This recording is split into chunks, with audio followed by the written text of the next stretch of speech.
So I'm going to talk today a little bit about programming capitalism.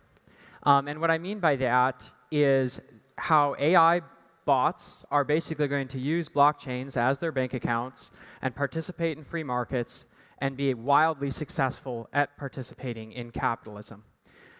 So I think one of the main ways that I think about this is that bots need bank accounts too.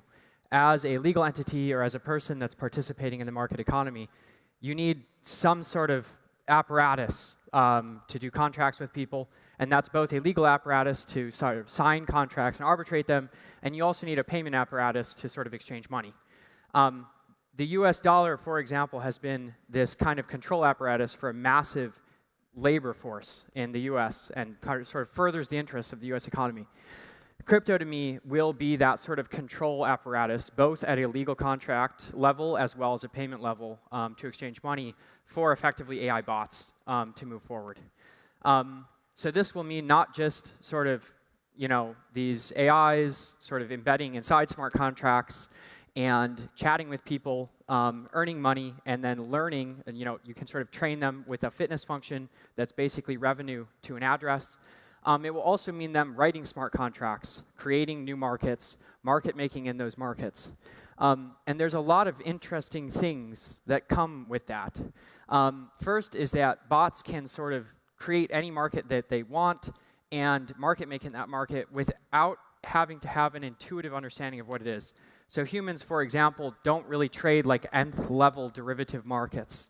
These AI bots are going to be able to because they can sort of comprehend what that would look like. You're going to have bots obviously creating NFTs and like original art content and selling that in some capacity. This isn't just limited to images, but obviously eventually video, audio. You're going to have the infinity Spotify loop of algorithmically generated music that learns based on your feedback.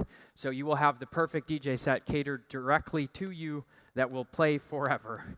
And whatever creates that is going to be able to charge you a lot of money for it. And it's going to be very competitive to create the better one for you. And you're going to have to somehow pay them. And a lot of these bots, I really do think, are going to end up consuming crypto technologies as sort of the substrate by which they end up doing business, both with their customers as well as with other bots.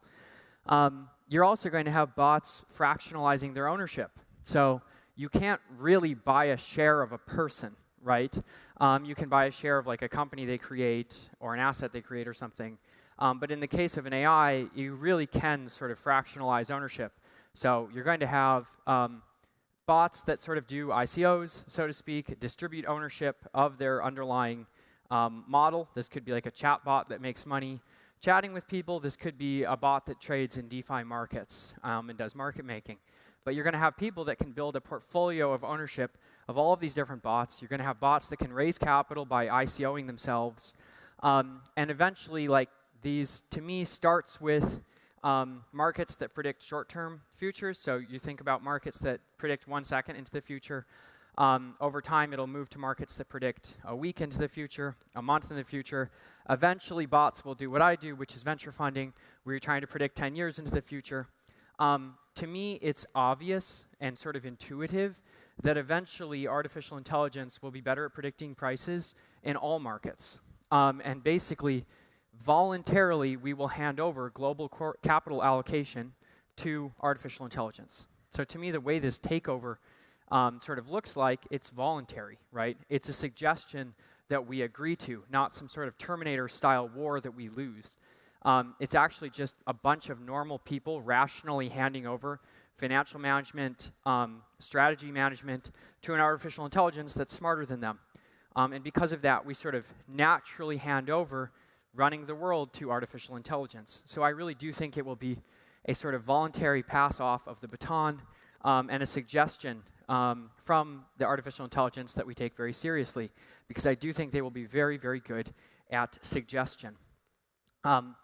So we are entering this world where, to me, in the relatively short time horizon, this artificial intelligence will run global resource allocation, and they will have access to crypto products to sort of do it, because they will need these legal contracts to be sort of on-chain and enforceable because they don't have legal entities.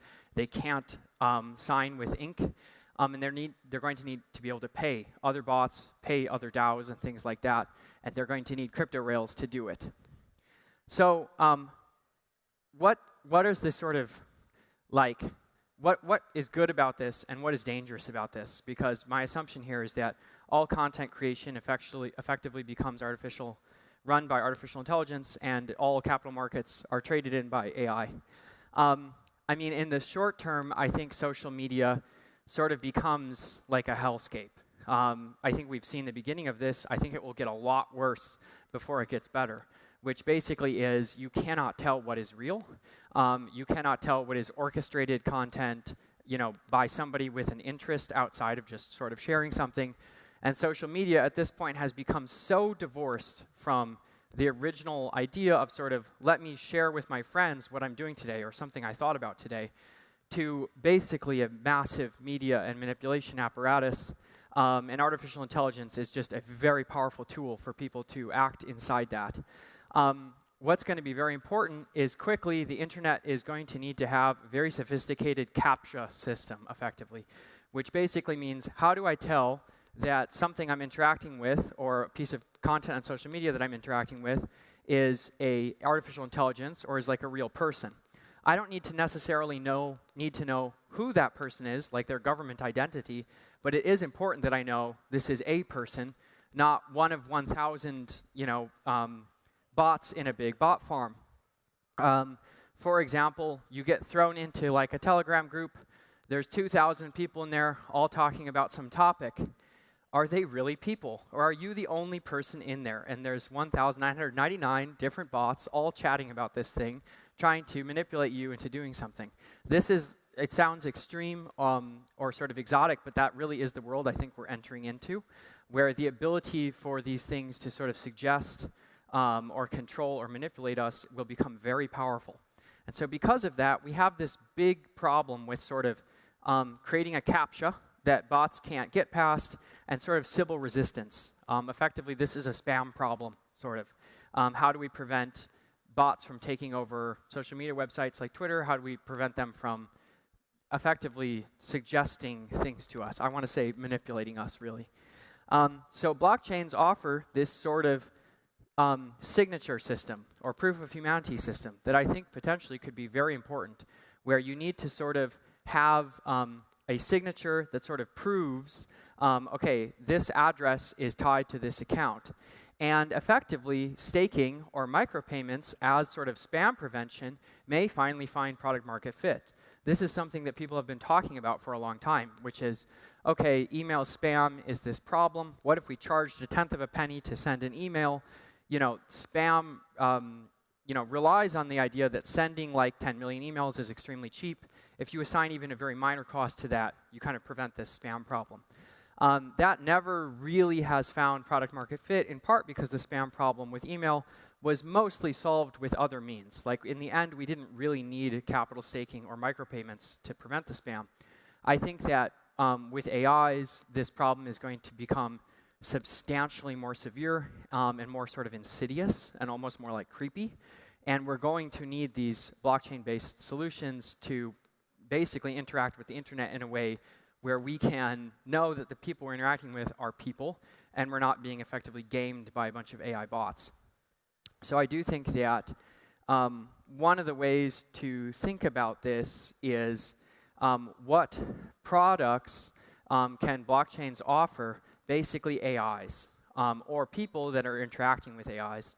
This, for me, is going to be a very big category of use for blockchains, is basically the end customer not being sort of B2B or B2C in a sense, but rather just AIs, and what kinds of tools will they want to consume to participate in the global economy to help people, and then on the counter side, what will us as humans need to do in order to sort of participate in that future system where there's basically AIs everywhere. And I do think this sort of identity verification, proof of humanity, staking, micropayment system has a place somewhere in there. The other thing that's interesting about these sort of bots is, like I said earlier, they can sort of ICO themselves and become sort of DAOs. Traditionally, it's been very hard for DAOs to do legal contracts with entities that are sort of off the chain. So DAOs can enter into smart contract-based agreements, but DAOs cannot really enter into traditional Inc. legal agreements. And so historically, DAOs have sort of been some of the big customers of DeFi. DAOs work with other DAOs because they can enter into smart contract agreements, which are effectively legal agreements through software rather than ink and paper. So bots are in a very similar boat. It will be very hard for them to do legal contracts with humans and legal contracts with legal entities, but they will be able to work with DAOs and with other bots. So I do think that DAOs will be early users of having bots basically do all of their capital allocation, strategy, and resource distribution and decision making. Similarly, bots will sort of become DAOs in that they will fractionalize ownership to raise capital, and you will have this this kind of DAOs becoming bot-driven and AI's bots sort of becoming DAOs. So I do think that they can work with each other quite well, but it's tricky for either of them to work with sort of the legacy system. So when I think about this from an investment perspective, which is often the way I think about it at Polychain, it's focusing on the areas that are sort of uniquely possible. These ideas, these concepts that are uniquely possible with blockchains. It's not where something is a little better or a little faster, but it sort of enables this brand new behavior. So things like, NFTs, meme coins, Bitcoin, smart contracts, they don't really have pre-blockchain analogs. It's genuinely new behavior that's uniquely made possible with these new technologies. So a few of these are actually open, actually public models. So these are things that technologies like BitTensor enable, where you have Bitcoin-style mining incentives, but rather than just verifying transactions in the network, you have those incentives train an AI system. You have systems like Grass that train AIs with idle compute. So you can sort of download, very basic piece of software to your computer. It will take that idle compute and it will train an AI system and handle things like payments on blockchains. Another thing that I think is very exciting is the abstraction of the UX layer where you interact with blockchains to a sort of chatbot style interface. So if you have a bunch of USDC that's on Ethereum, and then you want to buy a Solana NFT, the transactions and different pieces of software that you have to go through to do that manually is quite complicated. It's by no means friendly for regular people. If you could type to a chatbot, I want to buy this NFT, and it could just spit back, here's what you'll pay. You click OK, and in the background, it automatically generates all of the transactions and interacts with all of the different pieces of software that you need to use to get that done. It massively improves the UX that comes with interacting with blockchains. So instead of having to manually create all of these different signatures, download these different pieces of software, I think that we will get a layer of abstraction that's very similar to traditional markets, where you can call your broker and say, I want 10 shares of Apple. They say it's done. You hang up the phone. In the background, a lot of complex stuff happened that you maybe weren't aware of and don't care about, frankly. I think that we will have a very similar sort of help from AIs to participate in crypto finance, where it will basically be a big improvement to the UX layer. There's infrastructure also that's tying sort of the output of these AI systems to executables in smart contracts. So there needs to be a sort of layer that ties the output of, say, like a ChatGPT algorithm into triggering a smart contract. And that needs to be sort of a secure system. You can't have a smart contract arbitrarily trigger from like a private API, right? This is very similar to the problem that we've seen with oracles and pricing oracles, where you can't just have a private API send a price into a smart contract and have it trigger.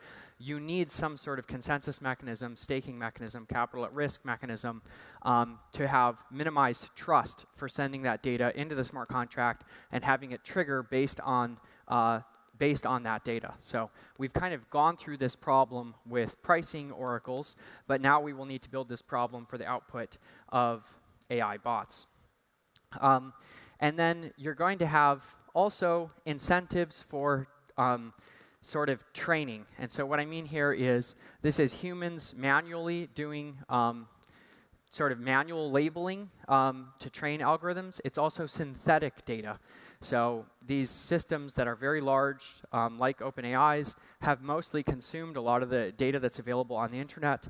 A very big category now is synthetic data labeling. So it's humans participating on some level in the data labeling, and the creation of synthetic data that goes beyond what we have available on the internet in order to train new artificial intelligences.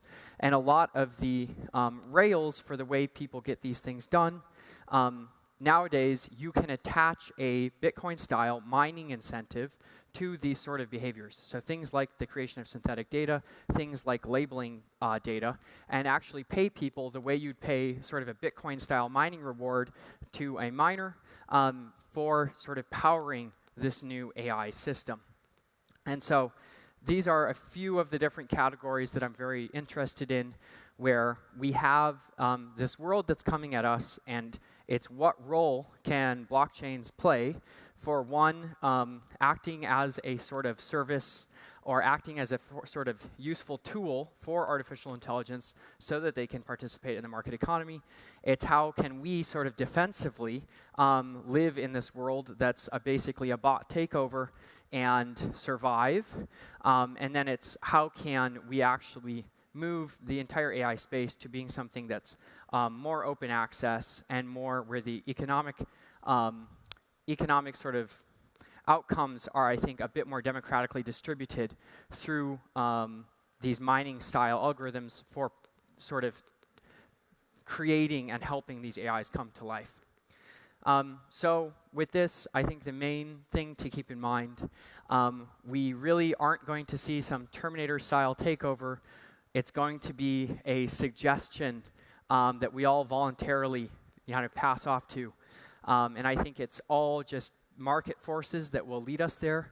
It's rational people just deciding that this is the best thing to pass over strategy, pass over capital allocation to one of these bots. And when you sort of run that to its logical conclusion, in the end, the AIs run the world, and we've just sort of passed off the world to them. I don't think there's anything inherently wrong with this, but it's something we need to be prepared for. And as technologists building, it's the future that we should be building for. So everyone, thank you so much for having me.